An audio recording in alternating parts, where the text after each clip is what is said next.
जोश होना चाहिए, खुशी होनी चाहिए इस फंक्शन में, राइट? एक बार अपने टीचर्स के लिए, अपने पेरेंट्स के लिए जोरदार ताली बजाइए।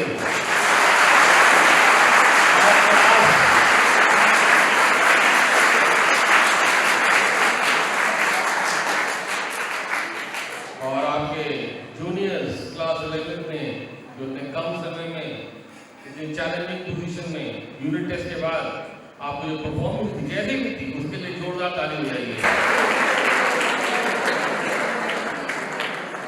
मैं सबसे पहले ईश्वर को धन्यवाद देता हूँ कि ये सत्र बहुत अच्छे तरीके से इसका समापन होने जा रहा है।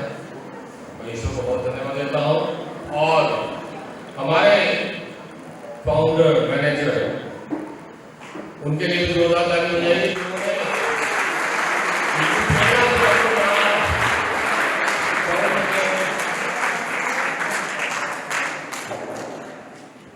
जो अभी भी नीट जैसी कठिन परीक्षा बच्चे तैयार कर रहे होंगे बायो के, और देने वाले भी होंगे, 5 मई को है, आज भी पढ़ा रहे हैं, वो हमारे लिए आइकॉनिक फिगर है, लेजेंडरी है, इंस्पिरेशनल मॉडल है। और विशेष रूप से मैं बहुत ही भाग्यशाली हूँ कि मुझे उनका सानिध्य मिला, मार्गदर्शन मिला और बहुत बड़ा कंट्रीब्यूशन उनको जाता है। और आपके माता पिता जिन्होंने अथक प्रयास करके जब से आपको पैदा किया है, 18 साल 17-18 साल हो गए, और आज का दिन उनके लिए विशेष है। मैं चाहता हूं उनके लिए जोरदार ताली हो जाए, अपने पेरेंट्स के लिए, अपने टीचर्स के लिए।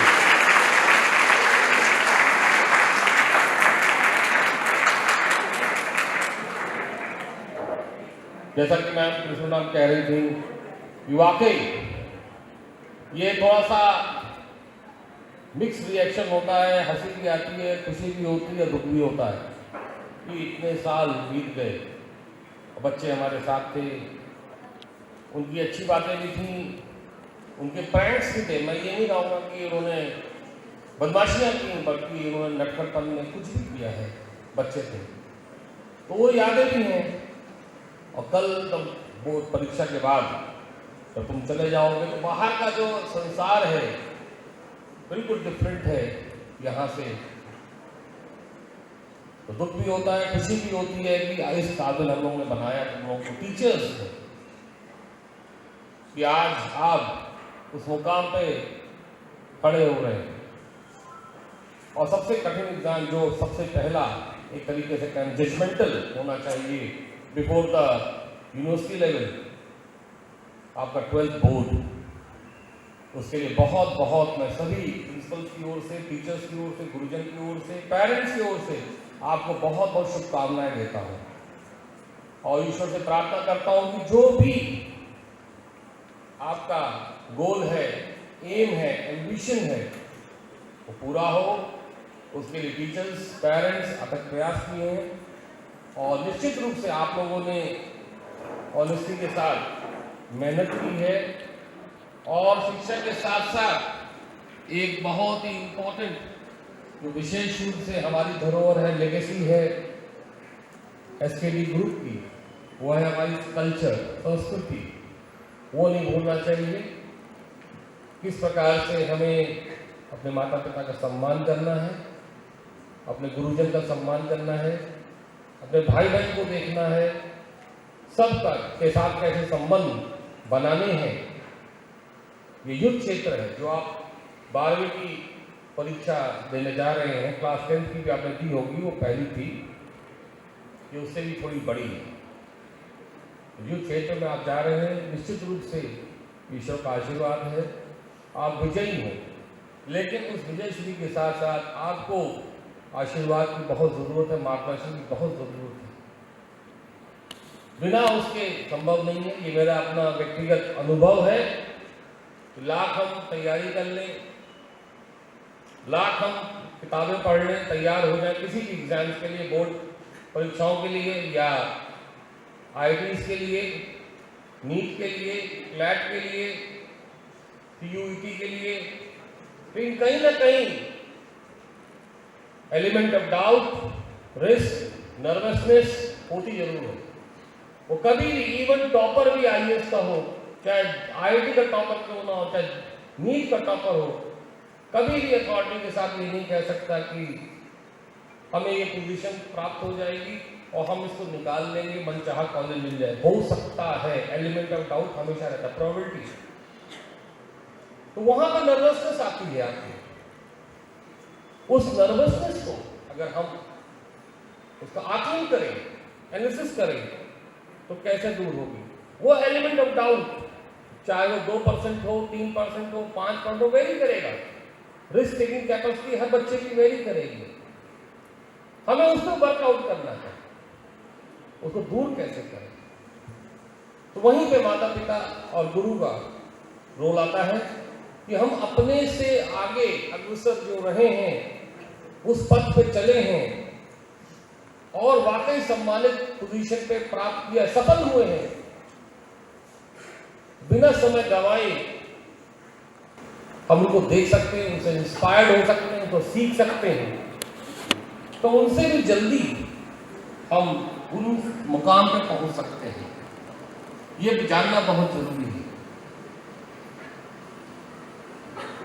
पूरे दुनिया में दो ही लोग, एक आपके माता पिता और गुरुजन, ये ऐसे आपके वेल विशर्स हैं जो सदैव आपको गाइड करते रहेंगे और आप उनसे बेहतर कर रहे हैं, उनको हमेशा खुशी महसूस होगी। आपसे कोई कंपटीशन नहीं है उनका। लाभ डांट ले, दिल में खुशी होती है, आशीर्वाद निकलता है। और मेरा अपना अनुभव है कि इन दोनों के अलावा चाहे कोई कितनी तारीफ कर ले, वो हमेशा कहीं ना कहीं प्रतिस्पर्धा, कंपटीशन, ईर्ष्या अंदर रहती है, वो खुश नहीं होगा। यही दोनों लोग, माता पिता, गुरु, टीचर्स, आप, यही 24 कैरेट गोल्ड है जो आपको वाकई आशीर्वाद देते हैं। तो हमारी ये भारतीय संस्कृति है कि हम दोनों में विन विन सिचुएशन लें। अगर हमें अच्छी शिक्षा लेनी है, साइंस एंड टेक्नोलॉजी में लेनी है, अच्छी यूनिवर्सिटीज में जाना है, बिल्कुल जाए, चाहे यहाँ हो चाहे अब्रॉड हो।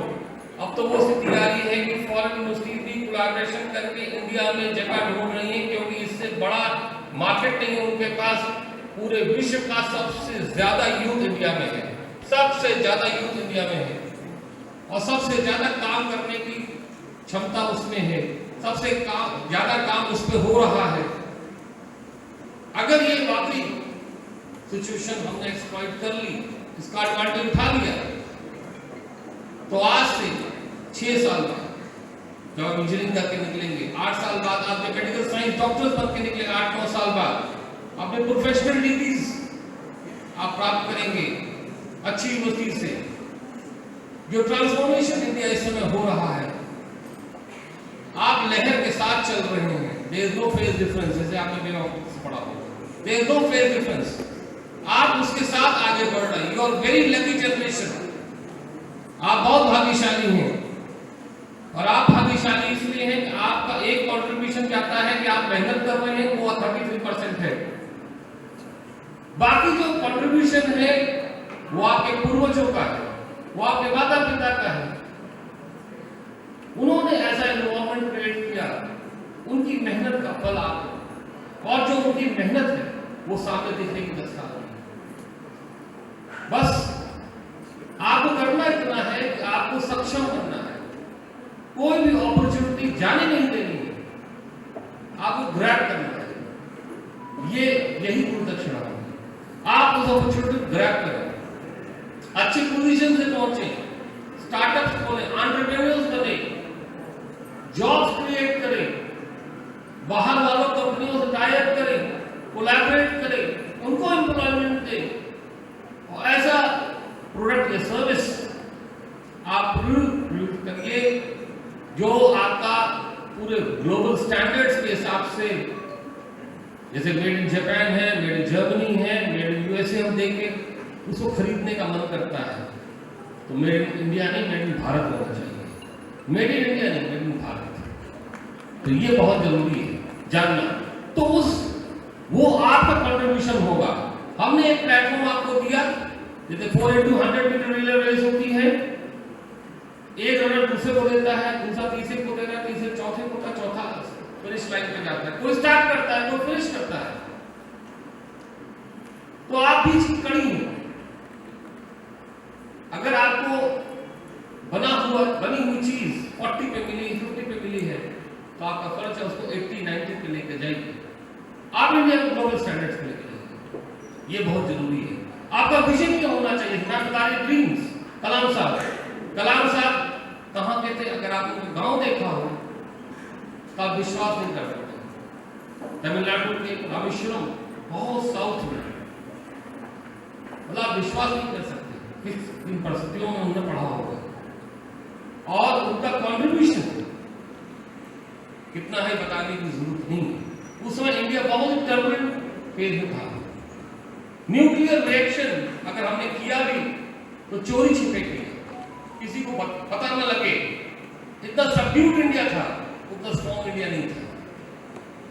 और आज हम दूसरे की टेरिटरी में जाके स्ट्राइक करते हैं। ये फर्क आया है, ये बहुत बड़ा फर्क है। आज कोई क्वेश्चन नहीं उठाता कि आपके पास कितने न्यूक्लियर रिएक्टर्स हैं, आपकी सोलर एनर्जी क्या है, आप ऑयल कहां से खरीद रहे हैं, आपकी इंफ्रास्ट्रक्चर क्या है, आप डिफेंस के लिए क्या कर रहे हैं, फार्मास्यूटिकल के लिए क्या कर रहे हैं। कोई क्वेश्चन पूछता नहीं है, बल्कि आपसे हाथ मिलाता है। This is the difference.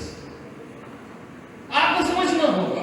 You don't have to make it शुरू कि हम डॉक्टर्स बन गए, इंजीनियर्स बन गए, प्रोफेशनल्स बन गए, एक अच्छा हमने पैकेज ले लिया, एक अच्छी फैमिली रेस कर ली, कार खरीद लिया, फ्लैट्स खरीद लिए, एंड दैट्स ऑल।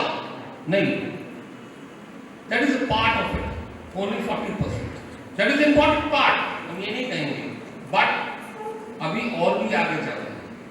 आगे जाने का मतलब है आपने अपनी पोजीशन, अपनी प्रोफेशनल नॉलेज को ऐसा कैसे ट्रांसफॉर्म किया कि कम से कम वो आप नेशन के लिए आप एसेट हैं, मैनकाइंड के लिए एसेट हैं कि नहीं है। और दैट इज अनदर 33%। लास्ट का ये है कि how much affectionate you are towards the culture, towards the parents, that makes the whole complete human being. ये तीन पार्ट बहुत जरूरी है समझना, और ये शिक्षा देना हमारी जनरेशन को जरूरी है। ये विजन, ये जो रैट रेस में लगे हुए, दैट इज फाइन, हम इसको गलत नहीं कह रहे हो। आप परसेंटेज लाइए, आप अच्छे इंस्टीट्यूशंस में जाइए।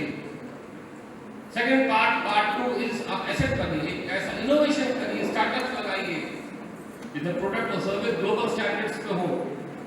और तीसरा जो सिर्फ यहीं मिलता है, वेस्टर्न कंट्रीज में नहीं मिलता, कि आप किस प्रकार से अपने कल्चर को, अपनी संस्कृति को, जिसमें आप अपने ब्रदर सिस्टर्स, अपने जूनियर्स, अपने नेबर्स, अपने पेरेंट्स, इनका कदर करिए, इनकी रिस्पेक्ट करिए, इनको टेक केयर करिए। तो ये जो पोजीशनिंग है हमारी इंडियंस की, ये पूरे वर्ल्ड में यूनिक है, बिलीव मी, इसमें कोई भी डाउट करने की जरूरत नहीं, संशय करने की जरूरत नहीं है। वर्ल्ड का कोई भी कंट्री और कल्चर ऐसा नहीं है जो मैंने पढ़ा ना हो, चाहे जर्मनी का हो, चाहे जापान का हो, चाहे यूएस का हो, यूके का हो, फ्रांस का हो, इटली का हो, किसी का नहीं, इवन रशिया का। ये जानने की कोशिश की, इवन इजराइल का, ज्यूस का, ये क्यों सफल है, मैक्सिमम स्टार्टअप्स वहां क्यों है, और क्या प्लस माइनस अपने कल्चर में। तो मैंने जो एक स्पेक्ट्रम बनाया है आपके लिए, इंडियंस के लिए, वो ये कि उनकी अच्छी चीजें ली हमने, प्रोफेशनलिज्म, एडवांसमेंट्स, चाहे आर्टिफिशियल लर्निंग हो, चाहे मशीन लर्निंग हो, हर फील्ड में घुस चुका है, वो जा चुका है, उसका एडवांटेज ले, नेक टू नेक आदमी। और अपने जो हमारी लेगेसी है, हम किस प्रकार से अपने कल्चर से जुड़े रहें, ताकि हमारी जो इमेज है डिफरेंशिएशन की, वो दुनिया को दिखे। और ऐसा भी नहीं हो कि हम किसी को दबाएं, नहीं, हमको दबाना भी नहीं है, हमको सीढ़ी काटनी नहीं है, ये हमारा कल्चर नहीं है, ये इंडियन कल्चर नहीं है। कल्चर ये कहता है कि अगर आप एक मुकाम पर पहुंच गए तो नीचे से एक सीढ़ी बनाइए, एक कड़ी बनाइए, एक चेन प्रोसेस हो। जैसे लखनऊ ने हमको दिया, ठीक है, 98 में हम रुके, 26 इयर्स की जर्नी है, बहुत कुछ लिया हमने, तो बहुत कुछ देने की कोशिश कर रहे हैं, बहुत कुछ देने की कोशिश अभी चल रही है, आगे भी देंगे 1000 टाइम्स मल्टीप्लाई करेंगे। तो ये एक कड़ी होनी चाहिए कि अगर आप एक मुकाम पे पहुंच गए हैं तो आपके नीचे आपके जूनियर्स, आपके भाई बहन, आपके जो लोग अफोर्ड नहीं कर सकते, गरीब हैं, ठीक है, तो उनको आप एक अपॉर्चुनिटी प्रोवाइड करिए, उनकी हेल्प करिए। ये बहुत जरूरी है चेंज प्रोसेस होना, और मैं आपको विश्वास दिलाता हूं कि जब तक ये चेंज प्रोसेस चलती रहेगी, एक माला बनी रहेगी, आपको कोई भी गुलाम नहीं करेगा, किसी भी प्रकार से गुलाम नहीं कर सकता। आप इंडिपेंडेंट सॉवरेन स्टेट रहेंगे, और यही दूरदर्शन हम लोग की है। हम वो भारत देखना चाहते हैं जो डेवलप तो हो ही, लेकिन वो जो आपका कल्चर्ड हो, एक विश्व गुरु के रूप में हो, वो नेक्स्ट जनरेशन आपको करना है, ये उम्मीद है आपसे। तो आज के दिन आपके एडमिट कार्ड की पूजा हम लोगों ने की है, बहुत ही पायस दिन है, आप सबसे आशीर्वाद दीजिए। आपके जो देवी देवता हैं, जो भी आप धर्म फॉलो करते हैं, उसका आदर सम्मान करिए, और घर जाकर सबसे पहले अपने माता पिता का आशीर्वाद लीजिए। निश्चित रूप से आप विजयी होंगे, और जहां जहां भी आपको एग्जामिनेशन के बाद, चाहे नीट की परीक्षा हो, जेई की हो, या कॉर्पोरेट वर्ल्ड में कहीं जाना हो, कुछ भी हो, सीयूटी के बारे में आपको जानना है, निश्चित रूप से हम लोग आपकी हमेशा मदद करेंगे। और एक अच्छी परसेंटेज के साथ जून में, मई एंड में आपका रिजल्ट आएगा, मेरा आशीर्वाद है बहुत अच्छा रिजल्ट आए, और इससे भी बड़ा हम फेलिसिटेशन सेरेमनी जुलाई में करें। Thank you very much.